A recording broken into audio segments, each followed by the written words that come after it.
Jadi saya melakukan riset itu kurang lebih 6 bulan lamanya sebelum saya membuat sebuah buku dalam kajian ilmu Rijalul Hadis dan ilmu sejarah.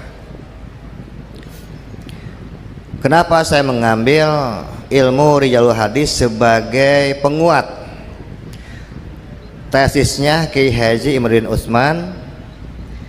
Harus dipahami terlebih dahulu bahwa ilmu Rijalul Hadis adalah sebuah ilmu yang menceritakan, yang meriwayatkan tentang seseorang yang dianggap membawa sebuah berita dari masa lalu sampai di masa dia hidup, namanya ilmu Rijalul Hadis. Jadi langsung rijalnya. Kalau rijalnya ini ada, berarti harus ada datanya. Kalau tidak ada, ya tidak ada. Jadi sangat-sangat objektif. Ini yang saya suka dalam ilmu ini. Jadi tidak bisa ngeyel, nggak bisa ngarang-ngarang. Kalau ada, ya mana datanya. Kalau tidak ada, ya selesai. Orangnya nggak ada, sudah begitu. Nah, sekarang kita mulai. Contoh, seperti kanjeng Nabi Muhammad SAW dalam salah satu hadisnya yang diriwayatkan oleh Anas bin Malik, an Nabi Muhammad SAW faqala qaidul ilma bil kitab, ikatlah ilmu dengan catatan. Nabi Muhammad nggak bilang qaidul ilma bidzanni, ikatlah ilmu dengan praduga, nggak ada itu dalilnya ya. Ikatlah ilmu dengan catatan, artinya Nabi Muhammad mengajarkan kepada para sahabat untuk ilmiah, harus ada catatan, karena catatan inilah yang akan menjadi bukti dan alat bukti. Dalam fikih pun harus ada, bukti itu ada 6, alat bukti harus ada 5. Kalau tidak ada satu saja, gugur semua. Nanti kita bahas. Kita bicara rijalnya. Tadi kan Anas bin Malik. Anas bin Malik ini posisinya adalah sebagai bukti adanya riwayat dari kanjeng Nabi Muhammad Sallallahu Alaihi Wasallam. Mana alat buktinya? Alat buktinya adalah hadis yang tertulis 2. Jadi Anas bin Malik ya bukti, ya juga saksi tentang adanya kanjeng Nabi Muhammad Sallallahu Alaihi Wasallam. Dan tidak mungkin akan kita artikan bahwa ikatlah ilmu dengan tulisan itu nanti saja kalau aku sudah meninggal baru tuliskan, nggak mungkin. Karena penulisan itu sudah ada di zaman kanjeng Nabi Muhammad Sallallahu Alaihi Wasallam. Bukan hanya bentuk ketaatan dan kepatuhan, tapi ini bentuk tanggung jawab ilmiah untuk umatnya. Jadi kalau ada orang yang bilang mana katanya yang menyatakan syarat harus ada kitab sejaman, ya ini hadisnya. Dan hadis ini ada beberapa redaksi mendekati hadis masyhur. Jadi harus kita pahami yang namanya kitab itu kan lembaran-lembaran yang dijilid, namanya kitab. Dan itu terjadi kurang lebih 150 tahun atau mungkin tepatnya pada zamannya Khalifah Harun ar-Rasyid yang memerintahkan kepada Imam Malik bin Anas untuk menyatukan semua catatan fikih dan hadis dan dibundel jadi satu, dijilid, namanya kitab.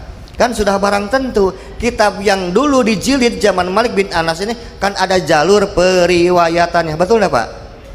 Imam Malik bin Anas mengambil jalur dari mana? Contoh, Imam Malik bin Anas an Imam Syihab Az-Zuhri an Maula Ibnu Umar an Ibnu Umar an Umar bin Khattab an Nabi Muhammad Sallallahu Alaihi Wasallam. Jadilah kita al-Muwatta. Lah itulah yang menjadi bukti dan alat bukti. Kalau misalnya jalur Irak, misalnya dari Imam Abu Hanifah, Imam Abu Hanifah an Hamad bin Salamah an Imam Abu Hanifah an Hamad bin Salamah an Ma'ruf al-Kharqi an Ibnu Mas'ud an Ali bin Abi Thalib an Nabi Muhammad Sallallahu Alaihi Wasallam. Ini namanya perawi. Perawi pasti akan dicantumkan dalam silsilah, dalam rantai periwayatan untuk menunjukkan bahwa mereka itu betul-betul ada. Dan semuanya akan mengacu kepada syarat bahwa sekarang setiap pencatatan harus ada perawi dan berita yang dibawanya bitatabu'i, secara estafet. Tadi estafet itu namanya. Nabi Muhammad yang menyampaikan pada sahabat, ini disebut dengan tingkatan pertama atau tobakoh pertama. Kemudian turun tabi'in, ini tobakoh kedua. Turun lagi tobakoh ketiga. Jadi perawi adalah orang yang hidup sejaman dengan orang atau kejadian yang sedang terjadi, namanya perawi. Karena tidak mungkin perawi yang mati bisa meriwayatkan. Pertanyaan sederhananya yang kita tahu, yang namanya Imam Ahmad bin Isa dan Imam Ubaidah bin Ahmad bin Isa lahirnya abad ketiga dan keempat. Berarti kita butuh perawi di zaman tersebut. Mana perawinya? Contoh yang gampang lah, ibu-ibu kalau melahirkan yang pertama kali tahu siapa? Yang menjadi saksi kelahiran anak ibu siapa? Bidan. Dua siapa? Bisa ibu bapaknya, bisa suaminya, betul. Kemudian siapa lagi? Tetangganya. Apalagi budaya NU kan suka ada, betul enggak? Inilah yang disebut dengan kesaksian. Sekarang kita tanya, Ahmad Al-Muhajir lahir abad 3 atau abad 4? Terus yang menjadi saksi kelahiran beliau mana orangnya? Ada enggak ibu bapaknya? Ada enggak tetangganya yang jadi saksi? Ada enggak pencatatannya waktu itu abad 3 abad 4? Enggak ada. Kenapa enggak ada? Dalam ilmu rijalul hadis, ya, dalam ilmu rijalul hadis ini ada enggak orangnya? Enggak ada. Kenapa enggak ada? Karena tidak pernah dilahirkan, titik. Kalau ada, mana datanya?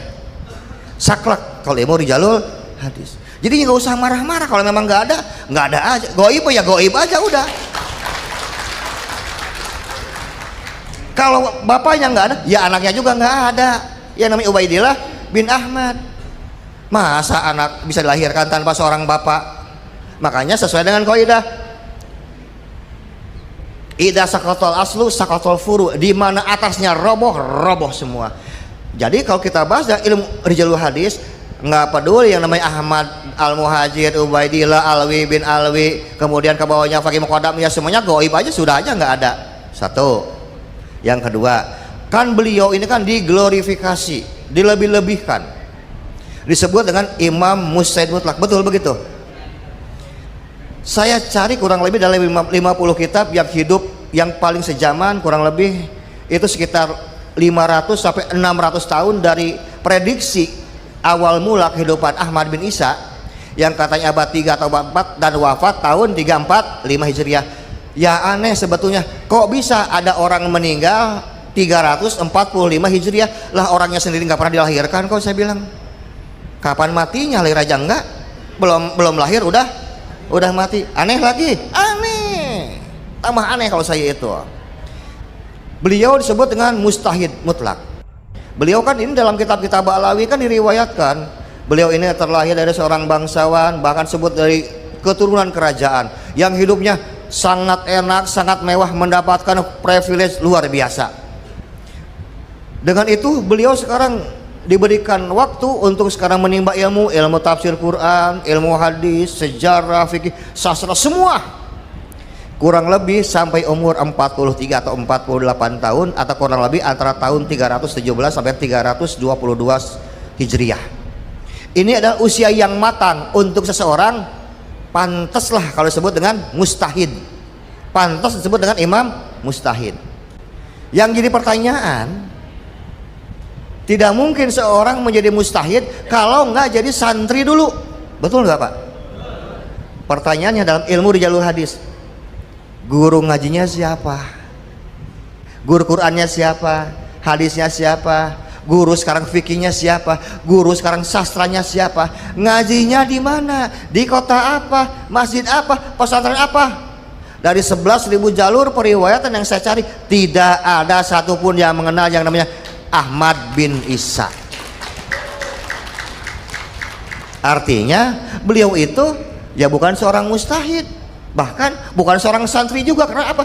Tidak terkonfirmasi pernah masantren, pernah nyantri, pernah ngaji kepada beberapa ulama pembesar yang hidup di zamannya di kota Basrah. Sedangkan yang paling masyhur, yang betul-betul kalau misalnya betul dia hidup, harus sejaman dengan Imam Muhammad Ibnu Jarir At-Tabari tahun 270 Hijriah. Betul-betul sejaman. Dan Imam Ibnu Jarir At-Tabari memiliki ratusan para ulama yang yakin akan direferensikan untuk mendidik seorang Ahmad Al-Muhajir karena berasal dari keluarga terpandang. Apakah sekarang ada murid-murid Imam Muhammad Jarir At-Tabari yang meriwayatkan bahwa mereka punya murid yang namanya Ahmad Muhajir? Tidak ada. Dicek dalam kitab Al-Basri, itu adalah kumpulan ulama-ulama yang hidup di Basrah khusus, jumlahnya ribuan, tidak ada satupun. Kita cek dalam kitab Tarikh At-Tabari, di dalamnya ada 70.000 nama ulama yang tidak kenal satupun dengan Ahmad bin Isa. Kan ini aneh. Tapi jadi imam mustahid, tapi nyantri nggak pernah, lahir juga nggak tahu di mana, tiba-tiba jadi mustahid mutlak. Luar biasa, saya bilang ini orang ini. Nah, inilah kajian ilmu rijalul hadis. Makanya saya meyakini 100%. Jadi saya bukan copy paste. Kita riset. Kayak Imad, saudara saya riset, itu Bagus Mogi juga riset, Manhem Ali juga riset, semuanya melakukan riset dan memiliki jawaban yang sama. Nanti masalah bab nasab mungkin ada sedikit perbedaan karena beda kajian, tapi tujuannya adalah untuk menguatkan bahwa tesisnya Kiai Imad itu betul. Apalagi namanya Ubaidillah, itu betul-betul tidak ada. Saya cek dari 4 nama, Abdullah, Abdillah, Ubaidillah dan Ubaidullah, itu tidak ada. Bin Ahmad itu, bin Isa. Bahkan kalau kita mau melihat kepada salah satu catatan dari Imam At-Tabari dalam kitab tarikhnya, itu kan disebutkan oleh beliau, Ba'alawi awal bil Basrah, ada keluarga Ba'alwi yang berasal dari Basrah. Lalu siapa namanya? Nah, ini yang menarik. Kalau menurut catatan beliau adalah Ahmad bin Ali bin Isa bin Zaid, yang kemudian bersambung kepada Ibnu Abbas bin Abi Muthalib mim Bani Muthalib. Ternyata yang lahir di Basrah itu bukan sekarang Ahmad bin Isa versi Ba'alawi yang diberikan gelar Al-Muhajir.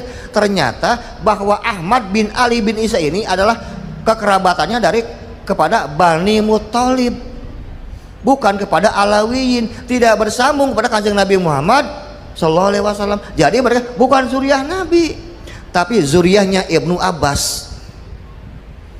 Dan kalau sekarang saya dipaksa untuk meyakini keterangan dari Imam Ibnu Jarir At-Tabari, ini sudah ada pencangkokan nama lagi. Ya, mentang-mentang jago nyangkok, dicangkok terus gitu ya. Inilah yang bikin orang Sunda bilang bikin hareudang Ba'alawi. Kita menyampaikan data fakta secara akurat. Maksud saya begini dengan kawan-kawan saya dan saudara saya. Kan setidaknya bahwa Ba'alawi ini tidak bersambung pada Nabi Muhammad itu bukan dibatalkan oleh kami secara perorangan, secara person, tidak, tapi dibatalkan oleh disiplin ilmunya. Pertama oleh ilmu nasab, oleh ilmu rijalul hadis, asar ulama, oleh ilmu sekarang biologi modern yang disebut dengan tes DNA, kemudian oleh ilmu sekarang asal ulama, ilmu akademisiologis. Itu semua tertolak. Setidaknya ada 6 disiplin ilmu yang menolak kemustahilan Ba'alawi tersambung kepada zuriat Nabi Muhammad sallallahu alaihi wasallam. Keinginan kita, ayo data dengan data lagi, kita adu. Ilmu sekarang sejarah dengan sejarah lagi, ilmu rijalul hadis dengan rijalul hadis lagi, ilmu nasab dengan ilmu nasab lagi. Ayo kita ngadu data. Jangan kita menyampaikan data dengan fakta yang terjadi di lapangan, mereka membalas dengan caci maki, dengan fitnah. Kan ini nggak kelas, ini nggak apa ya, bukan hanya nggak nyambung, nggak level gitu maksudnya. Ya, nggak level yang begini buat kita riset, mereka enggak. Ayolah kita duduk, beda pendapat boleh dong, tapi berdasarkan keilmuan dengan tata krama. Ayo kita sambil ngopi sambil ngodod lah, kita bahas datanya. Bisa, ulama dulu kan sudah biasa berbeda pendapat, ini sahih, ini enggak sahih, tapi tetap bisa bersahabat. Tapi mereka belum apa-apa sudah menolak untuk bersahabat dengan kita. Nah, kan ini repot. Kemudian yang lain dengan kondisi yang begitu terdesak dan super panik, akhirnya mereka mengeluarkan seuntayan kaidah buat para muhibinnya. Lebih baik salah mencintai daripada salah membenci. Kan ini menjebak. Pertanyaannya, bagaimana kami bisa mencintai seseorang, sekelompok orang yang telah memalsukan sejarah NKRI, memalsukan sejarah Nahdlatul Ulama, menghina para kiai-kiai Nahdlatul Ulama. Tolong ajarkan kami, ajarkan saya bagaimana bisa mencari para pemalsu sejarah ini. Bagaimana caranya? Kan susah. Dan masih banyak yang terhipnotis, mengajarkan dengan perasaan zon. Dalilnya cuma zon. Nah, dalam buku saya di bawah dibahas dengan 4 mazhab, termasuk ucapan Imam Syafi'i. Kata Imam Syafi'i bagaimana itu tentang zon? 4 mazhab itu mengharamkan zon, di mana ada data, ada dalil yang harus dipakai. Bagaimana sih saya bilang, tahunan kita ngaji di pesantren, ya kita kan ngaji pesantren pakai data, betul nggak? Kitab itu data. Pas sekarang ada Balawi, kenapa datanya dibuang terus pakai zon? Aneh ya, aneh. Jadi ini bukan hanya sekadar fanatik buta. Makanya Imam Jalil Asyuti pernah bilang begini, untuk mengalahkan seorang ilmuwan hanya dibutuhkan satu fakta, tapi untuk mengalahkan orang dungu engkau berikan 40 fakta, mereka tetap akan menolak. Terbukti sekarang.